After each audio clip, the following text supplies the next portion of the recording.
And there's no peace deal in North Korea. Shocking news coming in just moments ago from, of course, the second summit between Donald Trump and Kim Jong-un, which sadly urgently broke down and didn't broker a bigger peace deal. And that's why in this video we are going to tell you exactly why this really didn't happen, as well as expose some of the sinister, awful, bloodthirsty propaganda that is being pushed by the mainstream media pimps about this very specific issue.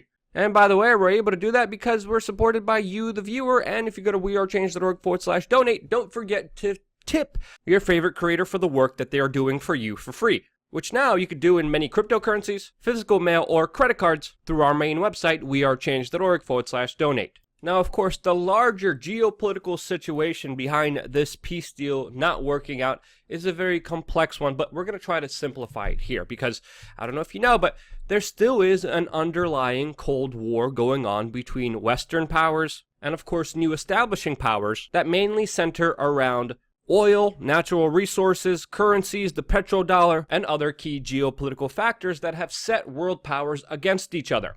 The United States predominantly uses its military might to keep their hegemonic power and dominant in many of today's world's markets, and to assert itself against challenging powers. And I do believe it is in large part this militarism that played a factor here, because if you even look at the latest current events, with Donald Trump promising to pull troops out of Syria, but yet that has been stagnant, postponed, and even undermined by Donald Trump's own administration. There's also a very aggressive move by the United States, pushing for, of course, regime change in now Venezuela, where even now international reports are coming out of the United States moving military hardware and troops near the Venezuelan border. All in the name of humanitarian aid, which of course we know is a bigger cover for the bigger geopolitical issues, because if the United States really cared about humanitarian aid, they of course would be helping out the people of Yemen, but they're not. They're working with Saudi Arabia, helping them bomb that country. Literally the worst humanitarian crisis on earth right now.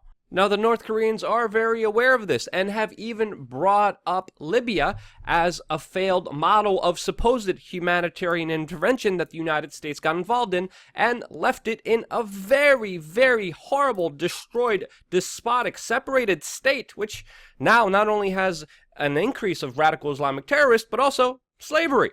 And the North Koreans are well aware of that.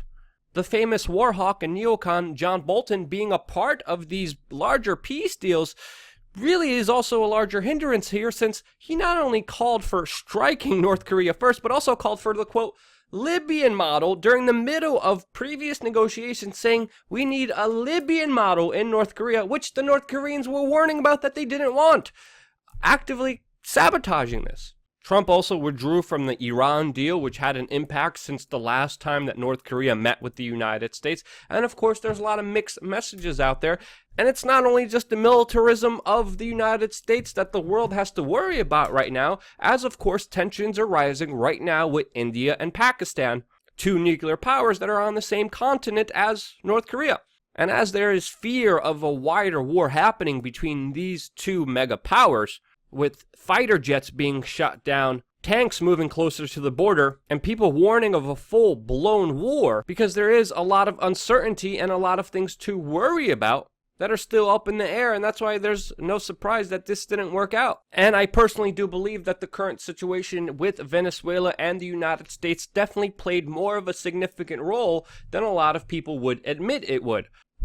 Since, of course, not only the United States is trying to actively overthrow Maduro, the Venezuelan president, but also because of Venezuela's close ties with China, which is really the main economic trading partner of North Korea. China, of course, has given a huge loan to Venezuela that, of course, they expect to be repaid with Venezuelan oil. This is a long-term deal. And if there was an overthrow, if the United States would get involved, that huge sum of money that China lent Venezuela would, of course, be up in the air. Something, of course, that China does not want, and I believe was a bigger leverage point during these negotiations than we know about. And now with all of those factors and the world becoming more of a dangerous place, I am definitely not surprised that North Korea doesn't want to dismantle and demilitarize the few weapons that they actually have. Now, what was surprising was just how abruptly everything changed, including the schedule of things that were supposed to happen, and literally the events that unfolded had Kim Jong-un and his security scrambling out of there, where his security officials literally had to jump into moving vehicles, which of course a lot of people memed about, and it was pretty funny. Now, the official information that we are getting is that it was Donald Trump who had to walk away from this negotiation because North Korea insisted that it relaxed some sanctions before fully dismantling the country's nuclear program. The United States disagreed, some news reports even saying that Trump confronted Kim about the death of a fellow American, which Kim denied all responsibility of. That Donald Trump actually said he believes that Kim doesn't have any personal responsibility to the details and events that unfolded that led to the 21-year-old American student dying after being in custody in North Korea. Now, allegedly, Kim is not going to start up testing of nuclear weapons again. But of course, a lot of this is up in the air, and depending on who you listen to, especially with the mainstream media, you're going to get different sides of the story here, different perspectives, and some people saying that this is a great thing, and some people saying that this, of course, is a horrible major loss for Donald Trump. But I think overall, it's pretty clear that the majority of mainstream media coverage is overall just sick, with many media outlets just puppeting PR talking points from neoconservatives, or most likely the military-industrial complex, which they have contracts with, work with, and don't leave room for any other form of discussion other than just pushing and calling for more war. And once again, even before the summit happened, the mainstream media has been flat wrong on many of the assessments that they have been making about this hearing that was supposedly going to be signed no matter what to overshadow the testimony of his former lawyer, which we covered yesterday. And rather than ask insightful, important questions about the larger geopolitical strategies of the United States, what is its goals with Iran and Venezuela, while at the same time negotiating with North Korea, asking very important questions, no, they don't do that. They rather talk about the trivial issues, while some, of course, just trying to make personal attacks against Donald Trump. Dennis Rodman even came out saying that he wants to help Donald Trump with, of course, this bigger North Korea deal. And honestly, a lot of his commentary, a lot of his insights, and I can't believe I'm saying this, from Dennis Rodman of all people, have been more honest and more correct than, of course, the warmongering military-industrial complex PR company that is known as the mainstream media. Fellow journalist Michael Tracy puts it the best by saying, unless you follow South Korea analysts and a few atypical American commentators/journalists, your view of the Korean diplomatic process is going to be distorted beyond belief. The mainstream U.S. coverage of the issue, driven largely by petty Trump hatred, has just been abysmal. He even went as far as to saying, quote, American journalists trying to sabotage the Hanoi summit with totally unrelated Michael Cohen nonsense are just despicable. They are effectively imposing their own little parasocial fixations on the millions of Koreans who want this peace process to succeed. Really, shame on you. He then goes on to name the journalists who, of course, were making Michael Cohen the specific issue, rather than trying to understand, bridge, and communicate the importance of course, this larger peace process. And really, if you think about it, we've once finally had this opportunity when Donald Trump